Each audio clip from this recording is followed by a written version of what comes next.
ഇത് 2004 model Alto ആണ്. ഇത് പുറത്തൊക്കെ നീറ്റ് കണ്ടീഷനാണ്. പക്ഷേ ഇതിൻ്റെ അടിഭാഗം ഒന്ന് കാണിച്ചു തരാം. ഇതാണ് ഇതിൻ്റെ അടിഭാഗം. ഫുള്ള് തുരുമ്പും പിടിച്ച്. ഇതിനിപ്പോൾ നമുക്കിനി അണ്ടർ കോട്ട് പെയിൻറ് ചെയ്ത് ഫുള്ള് വൃത്തിയാക്കി കൊണ്ടുവരണം.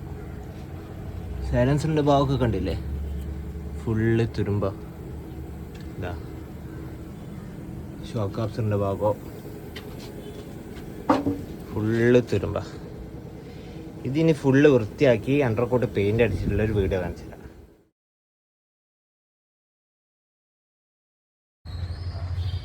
അവസാനം ഫൈനൽ ലുക്ക് ഇതാണ് ഗൈസ്.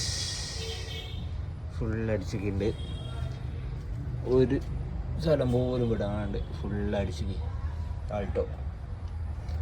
ഇനി ഇത് 1.5 കൊല്ലം 2 കൊല്ലത്തേക്ക് ഇതിൻ്റെ അടിയിലേക്ക് നോക്കണ്ട. ഇനിയിപ്പോൾ മഴക്കാലവും കാര്യങ്ങളൊക്കെ വരുന്നേരോ നോക്കണ്ട. ഇത് അടിച്ച് കഴിഞ്ഞിട്ട് റബ്ബർ പോലെ വരും. അതുകൊണ്ട് ചളി കാര്യങ്ങൾ, തുരുമ്പ് കാര്യങ്ങൾ ഒരു സാധനം ചെയ്യുമ്പോൾ പിടിക്കുകയില്ല.